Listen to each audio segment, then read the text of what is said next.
open and that we might have soft hearts for God's Word. So this sermon is not my fault. He prayed that for you. Just so you know. I look out and I see so many people I love, and I'm about to tell you a hard word. I want you to know it's just as hard on me as it is on you. Okay?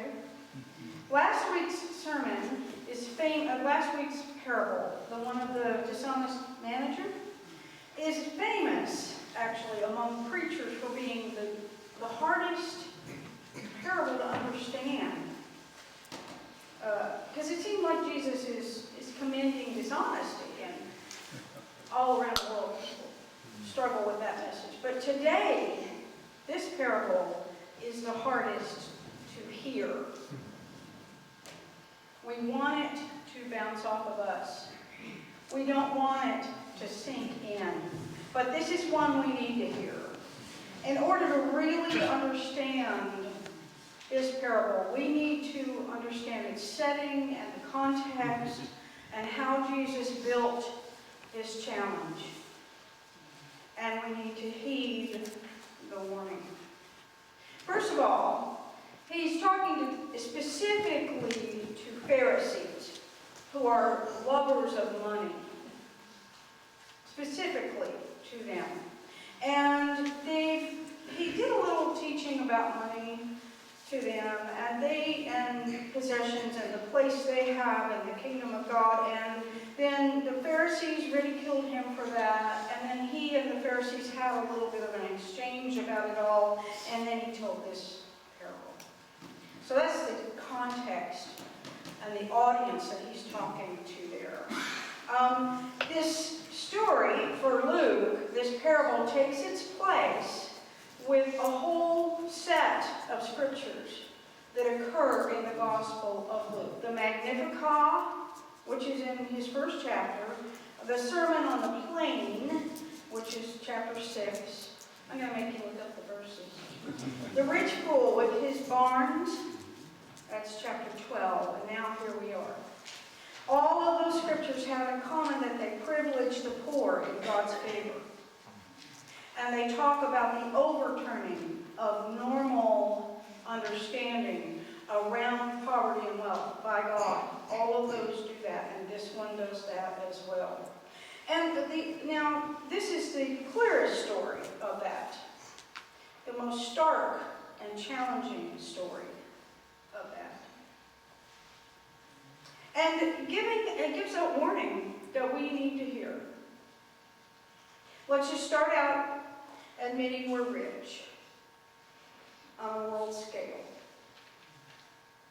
We just need to be there. Because we need to receive this as rich people see it. We need to receive this as people who are in a culture that loves money hear it. We can Google several questions to understand our context. The number of people, the percentage of people who own a car in the world is 8 or 9% of any sort. In America, about 88%.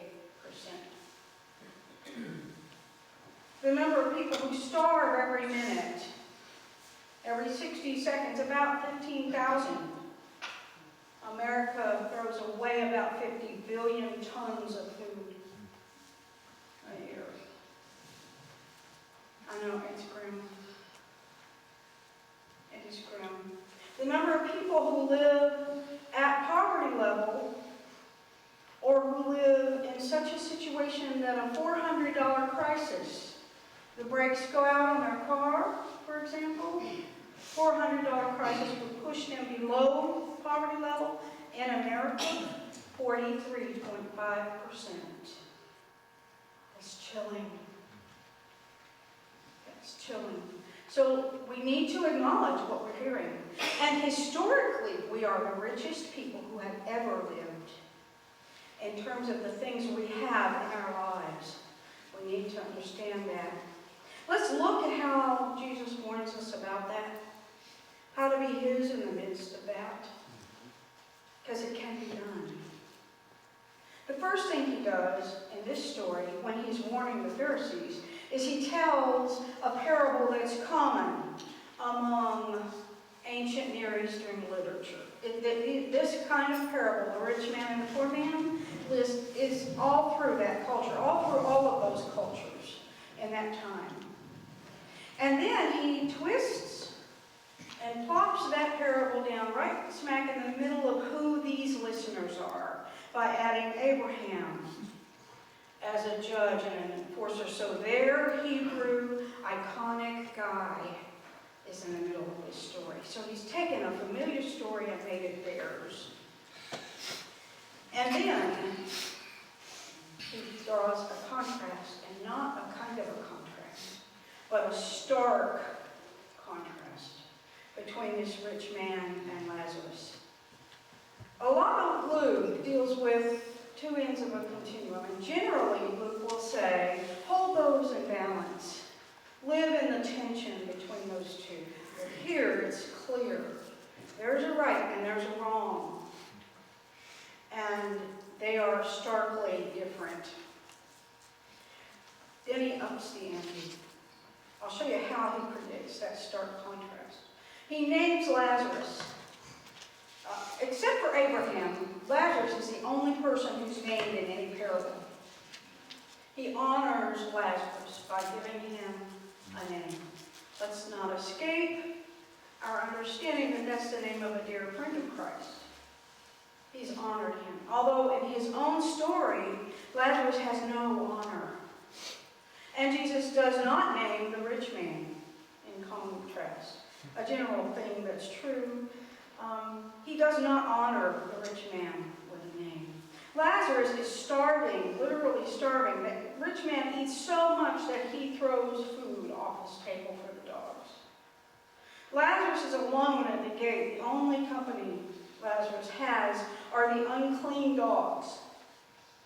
The rich man belongs to a clan of 5 brothers, 6 of them, counting him, who bury him with ceremony. Lazarus is naked. The rich man wears purple and linen, which are indicative of nobility. So we have someone who has nothing and no one, not even health. And we have someone who has so much that he couldn't possibly consume it all. In terms both of people and food and clothing. And when the rich man speaks, his speech is always demands. It's as though he's used to having every demand met each time he talks.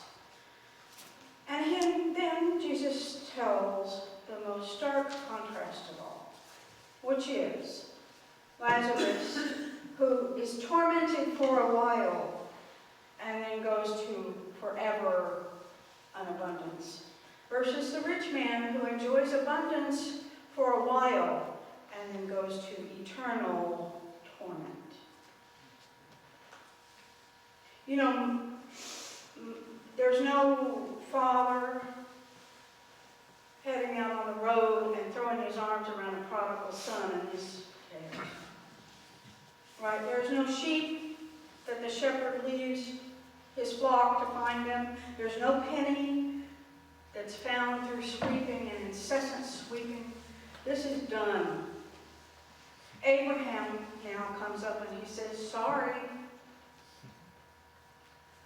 Jeremiah in today's gospel talks about redemption in the sense of the land will be sold again in this land. There's none of that here. This is permanent. This is done. This is unchangeable. This is scary. Abraham says to the rich man, there's a chasm between us and you, and no one can come to you and no one can come from where you are. It is fixed. No one can cross.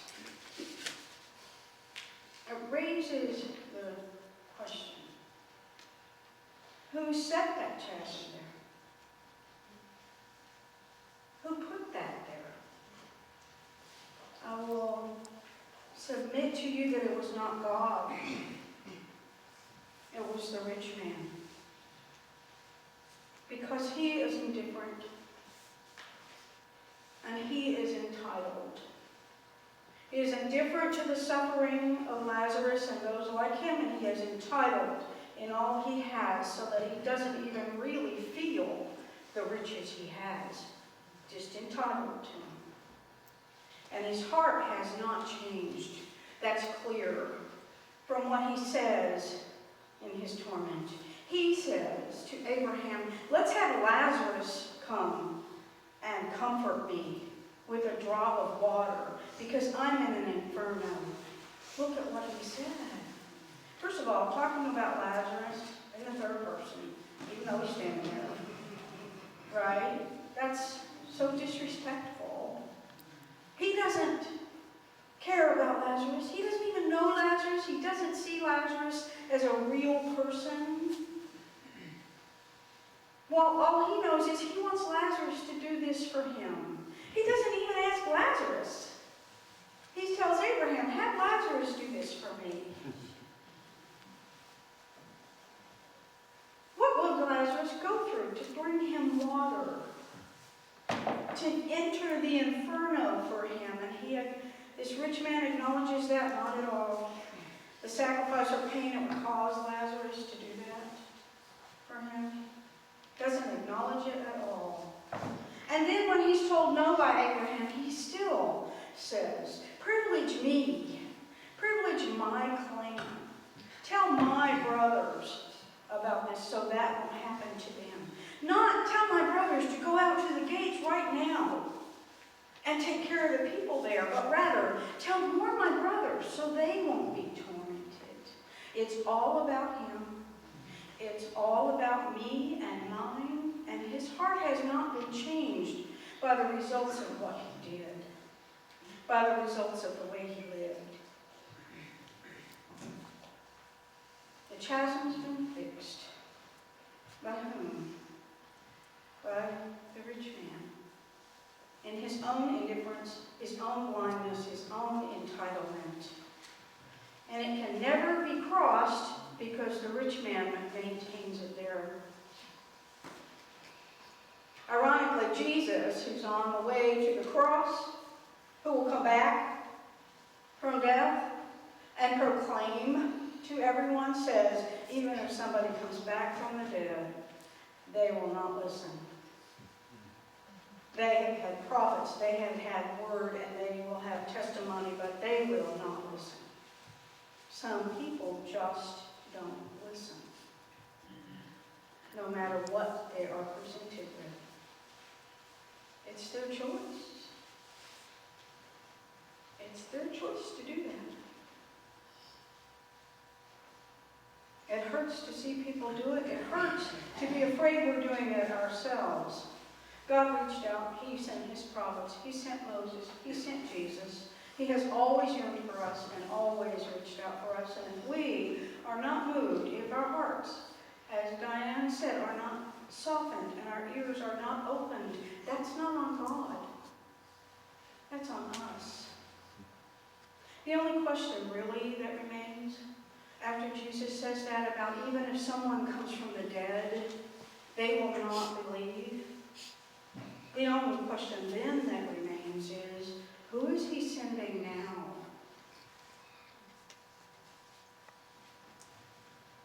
Who is he sending now in this day?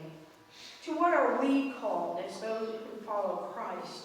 We must live out a ministry of presence and love for others. We must do that because we live in the name of God with us, Emmanuel, Jesus the Christ. We need to recognize that we are the riches of God in this day. That we are the body of Christ in this day. That we are sent by him. So let me ask you some questions to take with you. Do we know the name of one person who lives on the street? If I were to walk downtown right now and see someone, and he said, hey, ClayOla, would I say, hey, Matthew, and I know his name? And I know his story and who he is. Do I have a relationship with him? Homeless as he is. Do we know the name and have a relationship with any child who is in state care because they've been emotionally or physically abused, beaten, or neglected? Do we know that child? Do we know their story? Are we a nurturing person for them? How about nursing homes? Because in these days, those are the people at the gates. Those are the most vulnerable. Those are the ones that we are sent to, and we need to sit down with them. And when we do that, our material wealth comes in right relationship with God, and our entitlement disappears, and so does our indifference. We become a people of love. We must learn compassion. Listen to what Henry Nouwen says about compassion. Compassion is not bending toward the underprivileged from a privileged position. It is not reaching out from on high to those who are less fortunate below. It is not a gesture of sympathy or pity for those who fail to make it in the upward pull. On the contrary, compassion means going directly to these people and places where suffering is most acute and building a home there. Building a home there in the streets, in prisons, in nursing homes with hurt children. Building a home where the divide is between those who are in and those who are out. And when we go out to the gates and we sit down with all who live in torment, then we know, we learn. We are the strength of God. We are the glory of God. We offer the good things of God. We are the love of God. And then we live as the help of the world, as merciful people in all that we do and all that we have, being living signs of the life